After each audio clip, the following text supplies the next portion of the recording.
আসসালামু আলাইকুম বন্ধুরা, আজকের ভিডিওতে আমি আপনাদেরকে তৈরি করে দেখাবো হলো কাউন চালের মোয়া।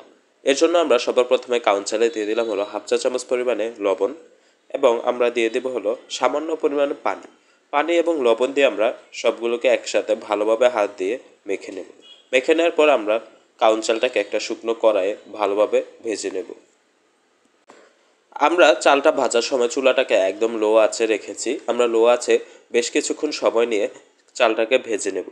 চালের রঙটা যখন পরিবর্তন হয়ে আসবে তখন বুঝতে হবে যে চালটা ভাজা হয়ে গেছে। তারপর আমরা চালটাকে নামিয়ে রেখে দেব। চালটা ভালোভাবে ভাজা হয়ে গেলে আমরা এতে দিয়ে দেবো হচ্ছে চীনাবাদাম।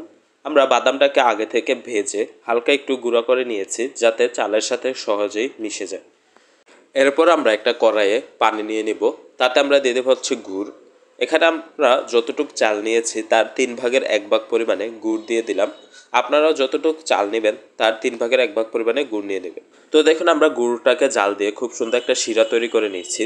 আমরা শিরাটাকে একটু ঠান্ডা পানিতে দিয়ে দিলাম।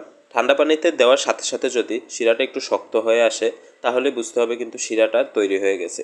তো দেখুন গুড়টা পানিতে দেওয়ার সাথে সাথে শক্ত হয়ে এসেছে, মানে আমাদের শিরাটাও কিন্তু তৈরি হয়ে গেছে। শিরাটা ভালোভাবে তৈরি হয়ে গেলে আমরা এতে আগে থেকে ভেজে রাখা এবং বাদাম মেশানো কাউন চালগুলো দিয়ে দেব। কাউন চালটা দেওয়ার সাথে সাথে আমরা কিন্তু চুলাটাকে বন্ধ করে দেব। চুলাটা বন্ধ করে দিয়ে আমরা চালটাকে গুড়ের শিরার সাথে খুব ভালোভাবে মিশিয়ে নেব। ভালোভাবে মেশানো হয়ে গেলে আমরা চালটাকে চুলা থেকে নামিয়ে নেব। চুলা থেকে নামিয়ে আমরা একটা বাটিতে ঠান্ডা পানি নিয়েছি। আমরা হাতে একটু ঠান্ডা পানি লাগিয়ে তারপর গরম গরম অবস্থাতেই মোয়াগুলো কিন্তু তৈরি করে নেব। তো দেখুন আমরা হাত দিয়ে এবার ছোট ছোট করে মোয়াগুলো তৈরি করে নিচ্ছি।